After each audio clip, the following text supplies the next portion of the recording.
नमः शिवाय। हर हर महादेव शंभो। या देवी सर्वभूतेषु मातृरूपेण संस्थिता नमस्तस्यै नमस्तस्यै नमस्तस्यै नमो नमः। हर हर महादेव। जय माता दी। मित्रों, कैसे हैं आप सब? शिव शक्तोम चैनल पे आप लोग का हार्दिक स्वागत है। और चैनल पे यदि नए हैं तो विनम्रता से निवेदन करूंगा कि चैनल को सब्सक्राइब कर लें, ताकि हमारे द्वारा बनाई भी कोई भी वीडियो, क्योंकि जब रिसर्च होता है, कोई जानकारी प्राप्त होती है, या बहुत सारे प्रश्न कुछ ऐसे आते हैं जिनकी वजह से बहुत सारी भ्रांतियाँ इस समाज में फैली हुई रहती हैं, तो वो जो उत्तर हम लोग ढूंढ लेते हैं, रिसर्च होती है, कहीं ना कहीं वीडियो तैयार हो जाता है, तो जब चैनल पे अपलोड कर दिया जाता है, चैनल को आप सब्सक्राइब रखेंगे तो कहीं ना कहीं अपने आप ही आपको वीडियो मिल जाता। हो सकता है उस वीडियो के द्वारा आपका भी लाभ हो जाए, या आपके ही द्वारा किसी और का लाभ हो जाए, क्योंकि कहीं ना कहीं इस कली काल में जो सही ज्ञान है, या कहीं ना कहीं जो सही मार्ग है, उसका अनुसरण करने वाले भी कम है और अनुसरण करवाने वाले भी कम है। क्योंकि कहीं ना कहीं भ्रांतियाँ, लालच, ईर्ष्या, द्वेष, इन चीज़ों का बहुत अधिक होने की वजह से वो जो सही ज्ञान है, या सही मार्ग है, या सुपात्र जो है, उसका मिलना बहुत कठिन हो जाता है। लोग फिर भ्रांतियों में फंसा करके लोगों को कहीं ना कहीं ऐसी ऐसी भी गलत क्रियाएं करते हैं जहाँ पे शायद जिनका वैदिक कोई वर्णन ज़्यादा नहीं है। जैसे कि आज एक प्रश्न कहीं ना कहीं बहुत बार लोगों के मन में आता है, और लोग अमूमन पूछते भी हैं कि हमारी बरकत नहीं हो रही, हमारे घर में नुकसान हो रहा है, कभी हमारी ये चीज़ ख़राब हो जा रही है, कभी हमारा जो है कुछ दुर्घटनाओं से सामना हो रहा है बार बार, या बार बार हॉस्पिटल के चक्कर लगाने पड़ रहे हैं। ऐसा लगता है महाराज जी किसी ने हमारे ऊपर कुछ कर दिया, या हमारे घर पे या कोई हमारी उनसे लड़ाई हुई थी तो हमें लगता है उन्होंने कुछ करवा दिया, या किसी तीसरे से पता लगा कि हाँ वो किसी के द्वारा आपके ऊपर तंत्र करवा रहे हैं। अब क्या करें? अब इसमें होता क्या है कि 90% लोग जो हैं वो कहीं ना कहीं गलत लोगों के द्वार पे पहुंचते हैं कि वामाचार से ही होगा, वामाचार की टेक्निक से होगा, दूसरी तो कोई चीज़ है नहीं शास्त्र में। क्योंकि वो महान शक्ति भी इसी पृथ्वी पर कहीं ना कहीं विराजमान है, जिसने कहीं ना कहीं इस सारी प्रकृति को उत्पन्न किया। माँ भगवती की शक्ति, माँ पराम्बा, माँ जगदम्बा की शक्ति, चाहे आप सरस्वती कहिए, माँ लक्ष्मी कहिए, काली कहिए, वो शक्ति भी है। लेकिन जिन तांत्रिकों ने माँ भगवती से ही वो शक्ति पाई है, चाहे काली की आराधना करके, चाहे दसों महाविद्याओं की आराधना करके वो शक्ति पाई है, तो कहीं ना कहीं जब उन्हें थोड़ा सा उनके पास वो कुछ जो वामाचार का टेक्निक्स है, या चाहे कैसे भी उनके पास वो शक्तियाँ आ जाएं थोड़ी तंत्र की, तो अपने आप को ही, मैं सबकी बात नहीं कर रहा हूँ, कुछ ऐसे भी अच्छे लोग हैं जो दूसरों की मदद करते हैं, लेकिन इस कली काल में जैसा मैंने आपको कहा कि लालच, ईर्ष्या, इस चीज़ की बढ़ोतरी बहुत ज़्यादा है। तो आजकल लोग क्या करते हैं कि उनका उद्देश्य ज़्यादातर यही है। अब किसी से पता लगा कि भैया किसी ने तंत्र करवा दिया, और आपको जो है घर में कहीं रोग भी चल रहा है, लेकिन कहीं ना कहीं आप लोग घर में कुछ उपाय जो हमारे करने वाले हैं उनको नहीं करते, क्योंकि वो भी तो साधना ही कर रहे हैं जिसके बल पे कहीं ना कहीं वो आपके घर पे तंत्र करें। देखिए, मैं ये नहीं कहता हूँ कि तंत्र नहीं होता या तांत्रिक शक्तियाँ नहीं हैं, सब कुछ, लेकिन वहाँ भी साधनाएं हैं। तो जब आप साधनाएं पहले ही अपने घर में नहीं करोगे, कुछ भी खा लेंगे, पी लेंगे, शौच का नियम नहीं है, सफाई का नियम नहीं है, आराधना का नियम नहीं है, इष्ट देवता की पूजा नहीं है, किसी का दान दक्षिणा से कि आप कुछ दे करके किसी दूसरे का आप भला नहीं करेंगे, दुआ नहीं लेंगे, तो आपका कल्याण कैसे होगा? ये इनकेन कभी भी मांस मदिरा का भक्षण करेंगे आप। और उन लोगों के लिए सोच जरूर ज़्यादा करना पड़ता है जो बेचारे वो ये सब चीज़ें कर भी रहे होते हैं, फिर भी कोई उनके ऊपर अटैक करे। लेकिन जो कुछ चीज़ फॉलो ही नहीं कर रहे, बस जरा सा पता लग गया किसी ने तंत्र कर दिया, पहुंच गए किसी तांत्रिक के पास जाकर के कि महाराज वो तो फलाने फलाने तंत्र करे। अगला भी पहले तैयार भरा बैठा रहता है कि कोई मुर्गा आए जिसको बहुत प्यार से उसका ट्रीटमेंट किया जाए कि आओ भैया 4 ये जो है बोतल लेकर के आना, फिर एक बकरा लेकर के आना, जाएंगे शमशान में आपके लिए क्रिया करेंगे। उसके बाद भी लगे हुए कई सालों तक जा रहे हैं महात्मा जी के पास हर एक शनिवार को, कुछ हो ही नहीं रहा। रोग ज्यों का ज्यों बना हुआ है घर में, और कहीं ना कहीं बरकत तो हो ही नहीं रही, घर में क्लेश और बढ़ता जा रहा है। क्योंकि जब आमदनी नहीं होगी बरकत नहीं होगी, आय के स्रोत रुक जाएंगे, तो क्लेश होना बहुत एक आम सी बात है। क्योंकि जब आप अतृप्त रहेंगे, आपको थोड़ा सा प्रेशर हर तरफ से झेलना पड़ेगा, तरक्की नहीं होगी, तो वो आम सी बात है, कोई बहुत बड़ी बात नहीं है फिर वहाँ पे क्लेश होना। लेकिन उसका उपाय भी कहीं ना कहीं आज मैं आपके साथ वो जो माँ भगवती की कृपा से, भगवान शिव की कृपा से मैं आपको बता रहा हूँ, उसको कीजिएगा। तो ज़रूरी नहीं है कि किसी ऐसे के पास जा कर के आप अपना धन समय बर्बाद करें और पता लगे कि वहाँ आपको रिज़ल्ट भी ना मिल रहा। चलो ठीक है, कोई अगर अच्छा तंत्र का ज्ञानी है, उसने आपकी चीज़ों की काट कर दी या कहीं ना कहीं आपके लिए चीज़ों को दूर कर दिया, उसके मन में लालच भी ना हो, ऐसे साधक बहुत कम मिलते हैं। कि जो वामाचार के द्वारा भी या तांत्रिक टेक्निक्स के द्वारा भी जन कल्याण कर रहे हैं, ऐसे भी हैं, बहुत सारे हैं, लेकिन बहुत बिरले हैं, बहुत कम हैं। और जो 90 से प्रतिशत या ऊपर के भी प्रतिशत मैं कह सकता हूँ, 90 से ज़्यादा भी शायद होंगे, कि उनका उद्देश्य सिर्फ ये कि एक बार कोई फंसे, फिर पता लगे। कई जगह तो ऐसे भी पता लगता है कि वही उनके घर में बार बार कुछ ना कुछ छोड़ रहे होते हैं, क्योंकि एक बार आप वहाँ पहुँच के गलत जगह पे, तो फिर आपका कल्याण कैसे होगा। तो माँ भगवती का कहीं ना कहीं जब कभी ऐसा हो जाए, सबसे पहले तो जो आपकी कुल देवी हैं या आपके ईष्ट हैं, कहीं ना कहीं, अब बहुत सारे लोगों को ईष्ट के बारे में नॉलेज नहीं है, आराधना साधना से जुड़े नहीं है, तो क्या करें। माँ भगवती की आराधना, माँ चंडी की आराधना इस कली काल में, मैंने पहले भी एक वीडियो में बात की थी, आज फिर कह रहा हूँ कि सारी गलत तांत्रिक कृतियों की बाप है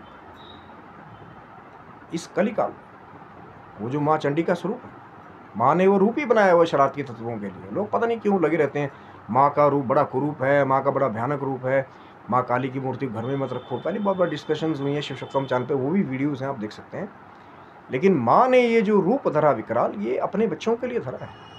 वो जो कुछ शरारती तत्व हैं जो तंत्र की क्रियाओं के द्वारा बार बार आम जन को तंग करते हैं, तो उनके लिए ही माँ ने वो रौद्र रूप धरा है। और जब आप देखिए, एक नॉर्मल हवन होते हैं कि नॉर्मल नवग्रह पूजन हुआ आपके घर में, आप कहीं आके कहेंगे जी हमने तो हवन करा लिया। लेकिन अगर कोई बार बार लग रहा है कि आपके ऊपर कोई तांत्रिक चीज़ों का प्रयोग कर रहा है, तो वहाँ पे विशेष हवन किए जाते हैं। हवन की भी अलग अलग पद्धतियाँ हैं, यज्ञ की भी अलग अलग पद्धतियाँ हैं। कहीं वाजपेयी यज्ञ है, कहीं अश्वमेध यज्ञ है। जब वेद में जाएंगे, आप पढ़ेंगे, तो आपको अलग अलग मिलेगा कि थोड़ा थोड़ा सब में भिन्नता है। तो जब लगे कि कोई बहुत ज़्यादा तंत्र आपके घर के ऊपर कराए या आपके घर में कोई चीज़ मिल जाए, कई बार ऐसा भी होता है कि आप साफ़ सफाई करने लगे, कहीं कुछ आपत्तिजनक चीज़ें आपके घर में मिल गई, कि कोई काला धागा बांधा हुआ मिल गया, कोई तावीज़ मिल गया, कोई नींबू मिल गया, कहीं कोई तेल की शीशी ऐसी मिल गई। बहुत सारे लोगों के साथ हुआ होगा, आप देखिएगा अपना एक्सपीरियंस, या किसी ने बताया होगा आपको कि हमारे घर में चीज़ मिली, कहीं बेड के नीचे मिल गई, कई बार या सोफ़ा पे मिल गई, कि पता लगे कोई आया था, उसने कुछ नीचे छुपा दिया। उसके बाद घर में कहीं ना कहीं बुरी बुरी चीज़ें होनी शुरू हो गई। तो उसके लिए वो माँ भगवती का जो विशेष हवन है, कहीं ना कहीं देखिए, शतचंडी 100 बार चंडी का हवन करना वो एक अलग बात है कि बहुत सारे ब्राह्मण लगेंगे। लेकिन अगर एक भी ब्राह्मण जो है, चाहे वो, मैंने पहले भी बात किया था कि चंडी का जो हवन है, कहीं ना कहीं शतचंडी मतलब 100 बार, लेकिन अगर एक बार भी वो जो माँ भगवती के नाम का हवन है, कहीं ना कहीं विशेष सामग्रियों के द्वारा, तो फिर कहीं ना कहीं आपके घर से अगर कोई चीज़ पहले वहाँ पे उसने वास किया हुआ है, तो वहाँ से उन चीज़ों का पलायन हो जाता है। जैसा मैंने पहले कहा था कि दुर्गा सप्तशती का जो 7वां अध्याय है, यदि उसके द्वारा विशेष रूप से हवन किया जाए, वो जो माँ कालिका को समर्पित है, जिसमें प्राकट्य बताया गया माँ का, तो फिर बड़े बड़े वो जो कुछ जो घर के अंदर भी जिन चीज़ों का वास हो रखा है, वो भी वहाँ पे रास्ता छोड़ देती हैं। और दुश्मन जो शरारती तत्व हैं, जिनको दया क्षमा से कोई लेना देना नहीं है, जो सिर्फ अपनी ईर्ष्या या अपने अहंकार की पूर्ति कर रहे हैं, तो बैठे बैठे भी माँ भगवती जो है, जब आप हवन करते हैं, माँ का आराधन करते हैं, पूजन करते हैं, तो बैठे बैठे माँ, वो जो बैठे हुए हैं ना, वो जो अपने आप को जो तांत्रिक सिद्धियाँ पा करके, मैं फिर वही शब्द कह रहा हूँ कि सभी के लिए मैं वो बातें नहीं कह रहा हूँ।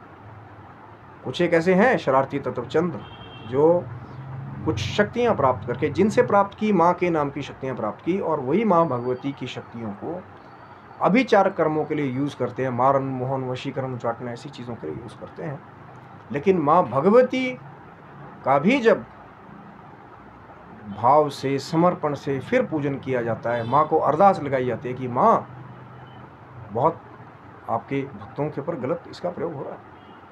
तो जब वो जो माँ चंडिका का रूप है, माँ काली का, माँ भद्रकाली का रूप है, वो अपने भक्तों की रक्षा भी स्वयं करती है। माँ ने पहले ही कहा हुआ है कि माँ की शक्तियों का यदि आप गलत प्रयोग करेंगे अपने अहंकार के लिए, तो और कोई वो शतचंडी हवन करवाने वाला या सिर्फ एक ही बार अगर भाव से जो है वो चंडी हवन कर दिया जाए, तो ऐसे घरों में पहले तो नकारात्मकता को दूर कर देता है, और दूसरा वो जो कुछ शरारती तत्व है जो बार बार ये सोचते हैं कि हम ही सर्वोपरि हैं, हम सब कुछ कर देंगे, तंत्र से ही होगा।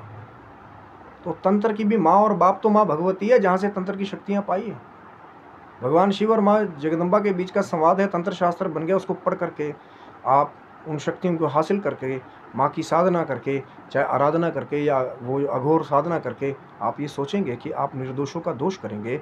और माँ भगवती को यदि वो निर्दोष व्यक्ति याद करेगा, तो क्या माँ भगवती उसके कष्ट को दूर नहीं करेगी? ये बहुत बड़ी भ्रांति है उन लोगों के मन में कि जी हमने तंत्र सीख लिया तो हम कुछ भी कर लेंगे। ऐसे बहुत सारे एक्सपीरियंसेस हैं जहाँ कुछ ऐसे भक्त थे जो कुछ नहीं जानते थे, कोई तंत्र नहीं, कोई मंत्र नहीं, कोई यंत्र नहीं, और वो सिर्फ सीधी सादी भक्ति करते थे। तो जब उनका भी सामना बहुत बड़े बड़े वामाचारियों के साथ या वो जो दूसरे शमशान की क्रियाएं जानने वाले उनके साथ हुआ, तो वो कुछ क्यों नहीं कर पाए। बहुत सारे ऐसे आपको एक्सपीरियंसेस मिलेंगे कि बहुत सारे जो सीधे साधे भक्त थे, कई बार उनका टकराव दूसरे लोगों से भी हुआ, लेकिन वहाँ कुछ क्यों नहीं हुआ? क्योंकि उनके ऊपर ईष्ट की कृपा है। वो भगवान शिव की, मैंने पहले भी कहा था, माँ जगदम्बा की कृपा जिसके ऊपर हो जाए, जिसके ऊपर स्वयं कालों के काल महाकाल की कृपा हो जाए, माँ भगवती की कृपा हो जाए, माँ चंडिका की, माँ कालिका की, माँ भद्रकालिका की कृपा हो जाए, उसका कोई कुछ बिगाड़ पाएगा? हाँ, कोशिश तो आप कर लेंगे, हो सकता है थोड़ी देर के लिए आप उसको हिला पाएँ, क्योंकि उसे पता तो चल जाएगा कि भैया कोई तो है जो शरारती तत्व थोड़ा सा पंगा ले रहा है। तो जब वो माँ को कहीं ना कहीं अगर मानने वाला होगा, कहीं ना कहीं वो माँ के रक्षण को प्राप्त करने वाला होगा, तो फिर भैया आपका क्या होगा? इसीलिए तो कहा गया है ना कि कहाँ हाथ डाल रहे हो पहले उसके बारे में पता तो लगे। क्योंकि जिसके ऊपर स्वयं माँ भगवती की कृपा हो, भगवान शिव की कृपा हो, उसका क्या दोष कर पाएंगे? थोड़ी देर के लिए लगेगा हाँ कि भैया ऊपर नीचे कर रहे हैं थोड़ा सा, लेकिन जब फाइनल वार कहीं ना कहीं माँ भगवती का चलेगा, जय काली कलकत्ते वाली तेरा वार न जाए खाली, वो चंडिका का, कालिका का, माँ जगदम्बिका का, माँ दुर्गा का जो रूप है, जब माँ का त्रिशूल चलता है तो बड़े बड़े महिषासुर जैसे भी जो है कहीं ना कहीं भूमि पे धूल चाटते हुए नजर आते हैं। जो महान राक्षस थे आजकल के, तो दूसरे उनकी तो तुलना क्या करेंगे आप लोग। पर मैं इसीलिए कह रहा हूँ कि जो कहीं ना कहीं जो लोग इस परेशानी को झेल रहे हैं, कहीं ना कहीं माँ भगवती की कृपा से, भगवान शिव की कृपा से, एक बार वो जो माँ भगवती के नाम का हवन है, विशेष हवन है, मैं नहीं कहता हूँ शतचंडी 100 बार करवाओ, एक बार, एक ही हो चाहे कोई करने वाला, चाहे या 13 अध्याय है दुर्गा सप्तशती में, या 7वां अध्याय जो मैंने पहले भी कहा था। बार बार बात करता हूँ, जो बात को पकड़ लेगा हो सकता है अपना लाभ कर लेगा, लेकिन जो सुन करके भी अनसुना कर दे, लाभ कैसे होगा? क्रिया तो करनी पड़ेगी मेरे भाई, कर्म तो करना पड़ेगा, मेहनत तो करनी पड़ेगी, उपाय करना पड़ेगा, अमल करना पड़ेगा। क्योंकि वो जो तांत्रिक बैठे हैं वो अमल कर रहे हैं, उन्होंने जो पढ़ा उसको वो अप्लाई कर रहे हैं, लेकिन किसके खिलाफ अप्लाई कर रहे हैं उसके बारे में विचार नहीं करते कई बार कि किसका दोष करने जा रहे हैं। कोई निर्दोष है, कोई भक्त है, या जिस बेचारे का कोई दोष नहीं है। तो आप भी तो आराधना के वो जो प्रिंसिपल बताए गए हैं, वो जो चंडी हवन है, कहीं ना कहीं माँ भगवती का पूजन है, कहीं ना कहीं आप भी अमल करिए। तो जब आप भी आराधना करेंगे, वो भी आराधना करें, तो जो सही होगा, जो सही मार्ग पे चलेगा, जो सत्य के मार्ग पे चलेगा, जो निर्दोष होगा, विजय देर से कहीं ना कहीं उसकी अवश्य होती है। कली काल है, थोड़ा सा प्रभाव जरूर पड़ेगा, लगेगा कि भैया गलत पार्टी जीत रही है, लेकिन अंत में विजय, यदि आपका भाव होगा, समर्पण होगा माँ भगवती के ऊपर, भगवान शिव के ऊपर आपका विश्वास अटूट होगा कि तू ही है करने वाला, माँ आप ही करने वाली, तो फिर सब कुछ होगा, सब कुछ मुमकिन है, चमत्कार भी होते हैं। ये चर्चा बहुत बड़ी है। आशा करता हूँ वीडियो आपको अच्छा लगा होगा, ज़रूर लाइक शेयर सब्सक्राइब करें। तब तक के लिए हर हर महादेव शंभू। जय माता दी मित्रों आप सब।